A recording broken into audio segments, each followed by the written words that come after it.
Hello everyone, welcome back to another Torchlight Infinite video. Today I'm going to go over a farming mechanic that isn't probably the best one for profit, but it's very oriented towards hitting a jackpot, and that is either getting lone walkers or eternity. So as you may see throughout this map that I'm running at the moment, there are a lot of uniques that will be dropping, and more at the end when I trigger the dark search. And basically the idea here is we spend on the compasses, we make a little bit of our money back from the dark search edicts that I get every now and then. Every few maps I get a unique that is actually worth money, and the basic premise here is if I run out of money, I just go and do some either Missville or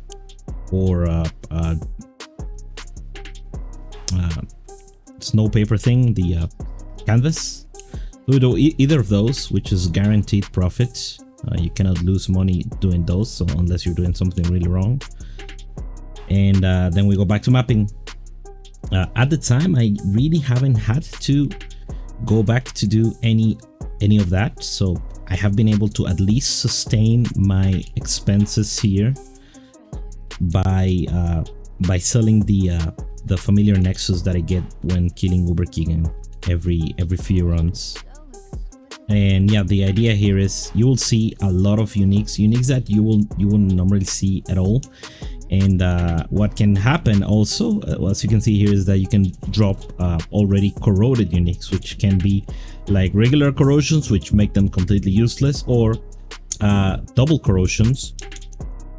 And let me show you an example of what you can get. So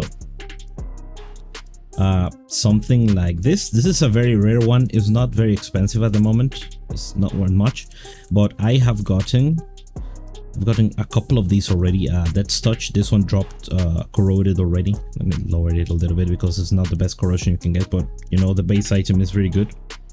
I've already sold one of these already. I got something like this, Varagon Shroud with corrosion, and the latest one is this Photophobia double corroded, which apparently is worth something, so I'm gonna put it for sale and see if it goes away. So that'll be pretty good. Other than that, you will see a lot of them that you can then, because you're dropping a lot of these Amberon cores, what you will realistically do is check if either of these bases are worth anything with the right corrosion. I know Farewell might be good with like the multi-strike T0 mode. I think, I don't know if I can even check this here. Let's see, check T0. So tier 0, it goes up a little bit, not too much, but you know, you can check them around, and sometimes you might hit a jackpot. These amulets are dropped by Keegan, and they have quite a big range, especially in this part, in the erosion damage converted to something else. If you hit that, or if you corrode it to 100%, then they might be worth something. So that's basically the premise. So the setup is the following.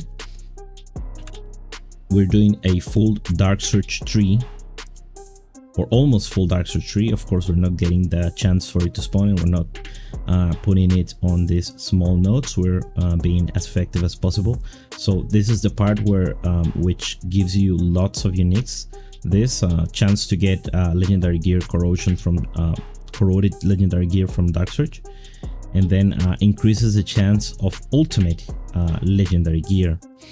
This also reduces your damage very harshly. So you will see that if you get 10-11 ticks of dark search, you will then almost hit for nothing. But it's manageable for our build at the moment, at least in profound it is, right? Then yeah, so we're grabbing everything here. We're grabbing these nodes to increase the chance of getting edicts the Doom Edict, which is the Uberkriegen Edict, and then this for extra chance of the bosses to drop edicts.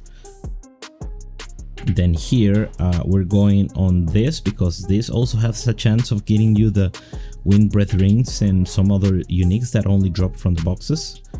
And Resonance, because Resonance is super, it's very worthwhile at the moment.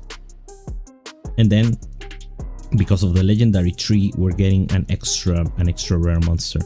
So the rare monsters is because we have first of all this one, a 0.2 chance for a rare monster to drop a precious or above legendary gear. We don't really know exactly what is precious, what is matchless. We know what is ultimate. Ultimate is eternity and lone walkers. I think matchless would be like that one that was shining in white.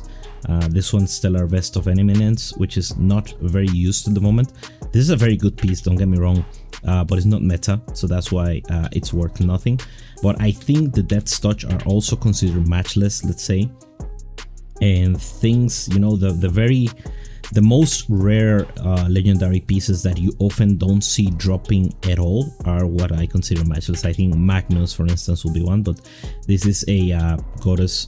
This is a Might exclusive. It's not like a global drop, but it is probably matchless. Same thing about Ral. So you know, the rarest pieces, the ones that you have never seen drop, that is what I will say is matchless. Probably Blight is also matchless. I haven't seen this drop at all yet.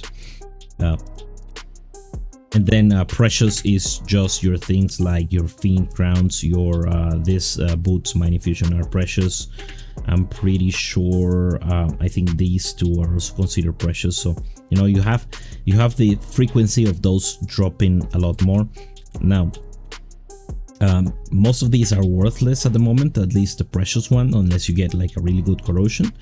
But the idea here is we're gambling on dropping an eternity or long walkers, right? That's why we also get the goblin. There's a chance when the goblin will be on the map and then you kill it and he will drop an extra unique, and then more chance here to increase it to be the more valuable uniques too, and this increases rarity per compass. We're using 4 compasses, so that's good. And blueprints, I haven't seen any blueprints drop at all, but in the off chance that we drop a blueprint for eternity to be a full one, again, this is just a gamble tree. This is not a tree for you to be making profits, very constant profits. I'm barely even breaking even, I think. But it's about, for me, the fun of gambling a little bit to see if I can get that, you know, that dopamine hit of getting the item. So compasses, I've toyed around with some of them, but I kind of decided on these to be the most optimal. Again, at least we're not losing money with this. You could try with like a quantity compass instead of the extra rarity, but so it's mandatory to get the Divine Warrior Dark Search, which increases the chance to get legendary rewards. This is what we're here for. Then the Renown Edge increases the chance for when a legendary item actually drops to be matchless or above by 30%. Then we're getting 2 extra rare monsters. Again, the rarity tree interacts with rare monsters, very good. And rare monsters in general have the most valuable loots, you know, the FE stacks and everything that drops from rare monsters. And then we're getting the extra lavish novel for extra drop rarity. I've toyed around with things here. I've also used the gear one to drop more precious gear, more level 100 gear, and we're doing the Profound Pro. My build can handle it. I have the damage, but if you don't have damage, you shouldn't really play with the Pro. So because we're getting 2 damage negatives here, we're getting this one, which is an extra confusion card. What I'm going for here is these cards. So this is extremely good. This, when you get this, you get like explosions or of legendary gear. So if we get this, we might get lucky and drop an eternity from this card. So that's what I'm aiming for. the dark search cards are very good, especially these spawning extra bosses, you know, FE cards, and in general, you know, the rare cards are much more impactful than, you know, regular maps in general. So that's why I decided to go for that setup and I also put points into getting priceless gear with 2 nodes.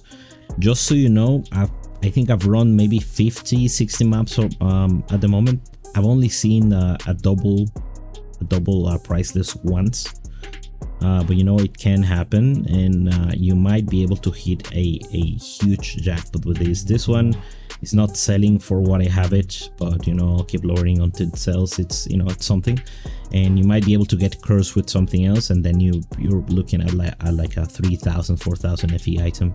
So again, it's the name of this is it's gambling, right? It's just I'm betting on getting the jackpot reward. I'm not getting huge returns every single map. So this is what I wanted to talk about in this video.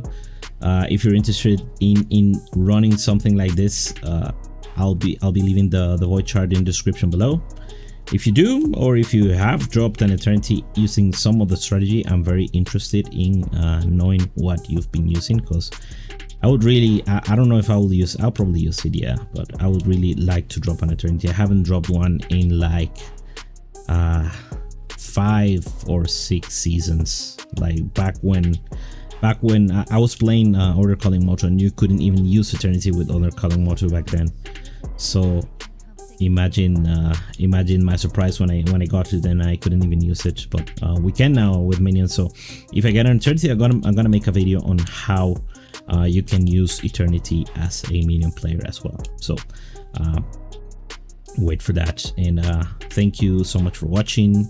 The usual thing, like, subscribe. Thank you a lot, and have a great day.